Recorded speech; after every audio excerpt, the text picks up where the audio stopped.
Hello everyone, here I am with chapter number 2 of class 8 and the name of the chapter is Secularism.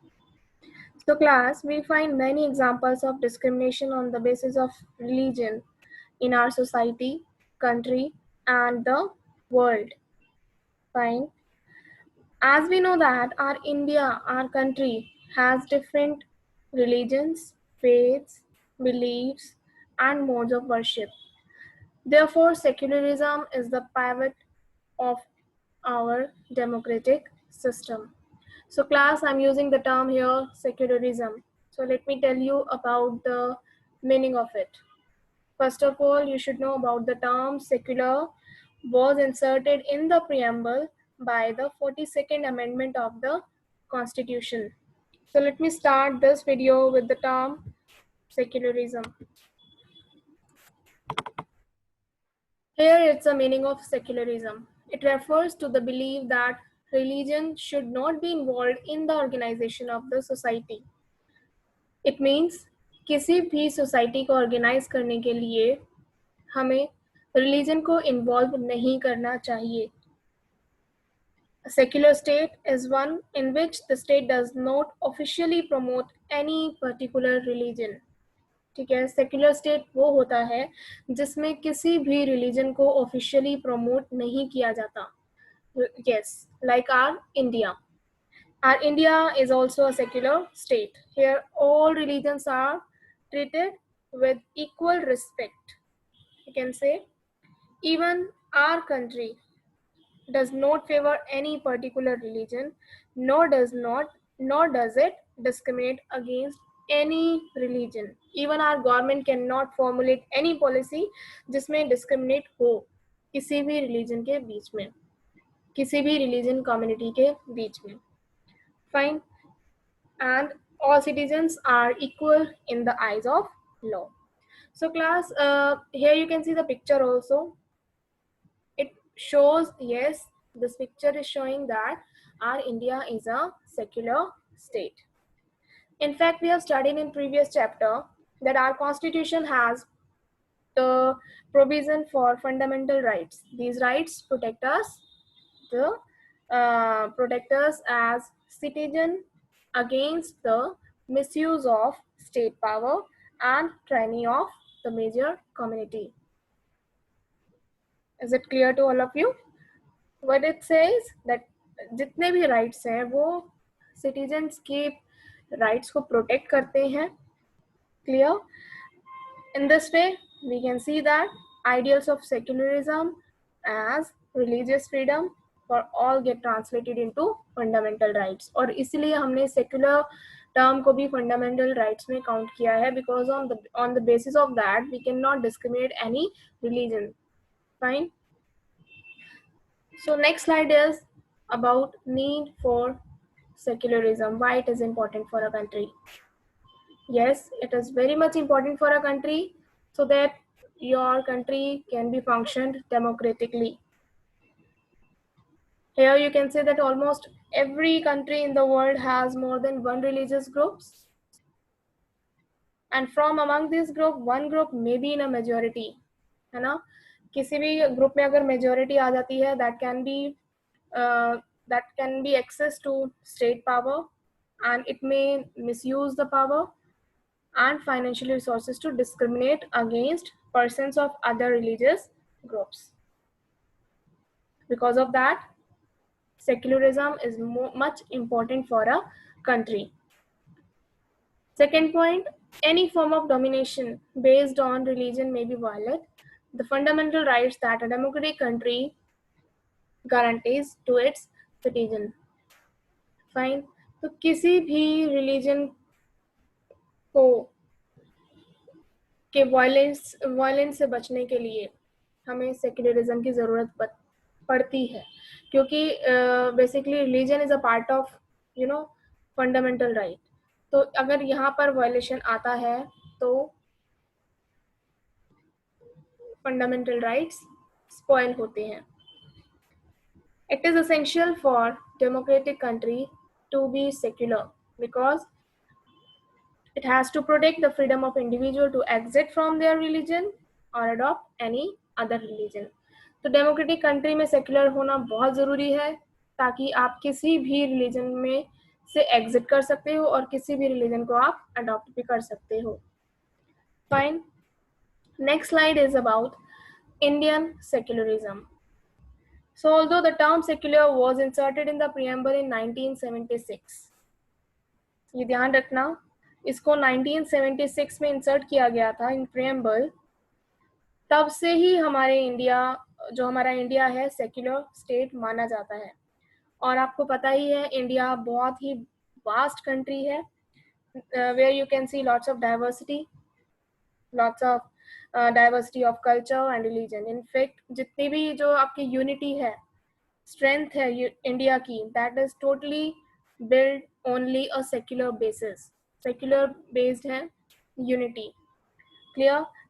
According to our constitution, only a secular state can achieve its objective by ensuring the following elements. ये मैंने आपके यहाँ पे लिखा भी है कि जितना कोई भी सेक्युलर स्टेट होगा वो इन सारी ही उद्देश्यों को प्राप्त कर सकेगा, सेक्युलर स्टेट।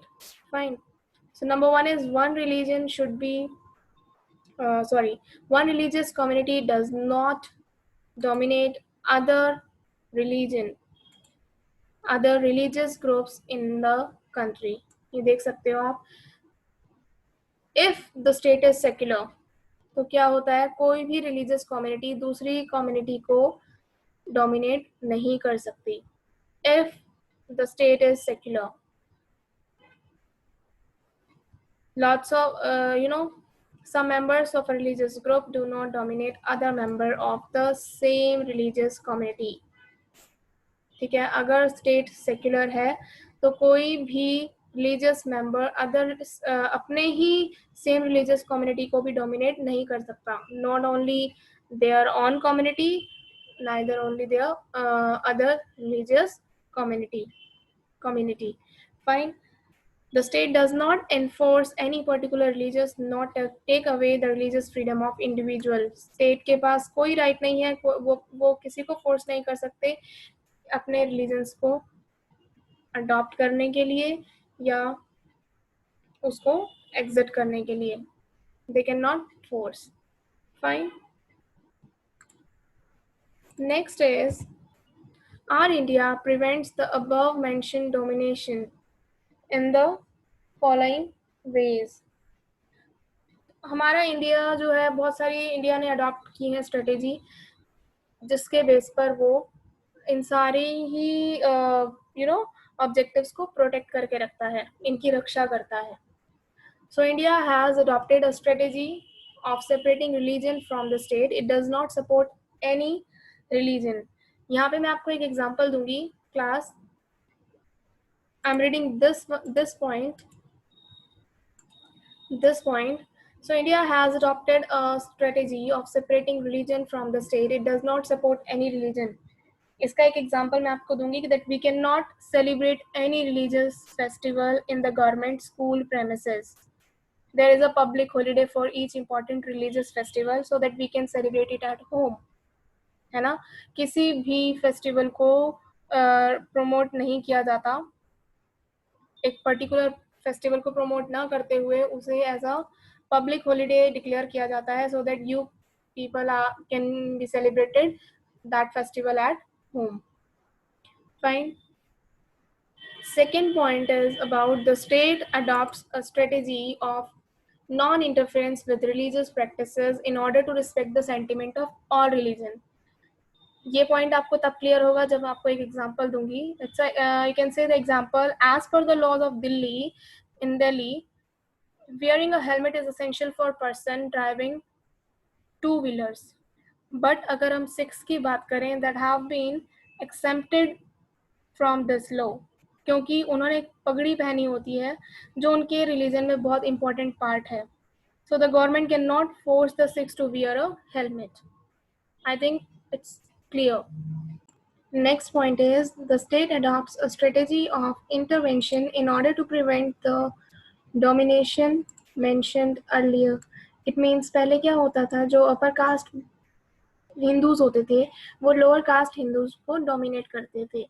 तो Indian constitution bans the practice of untouchability.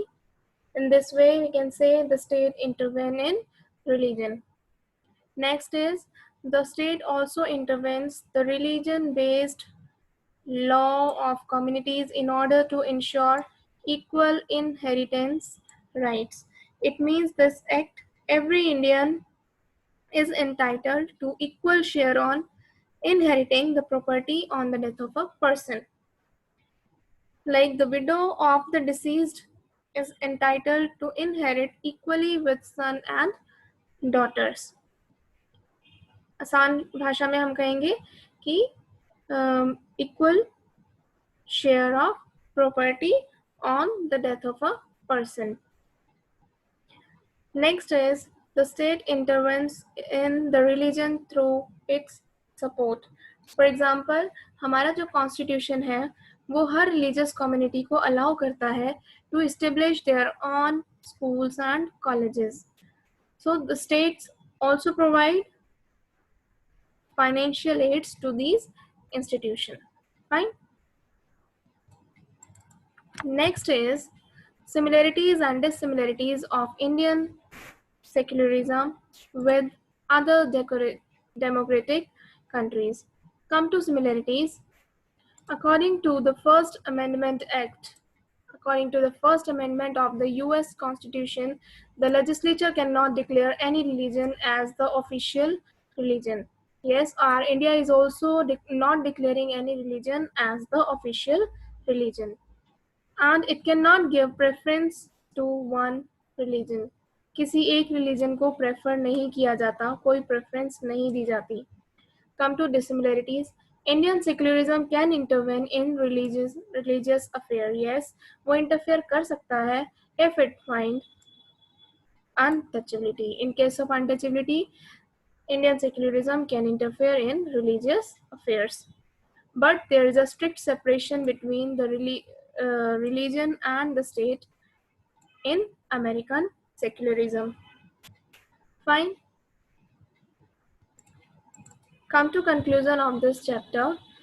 On the basis of above, we can say that India is a secular state and tries to prevent domination of one community by another.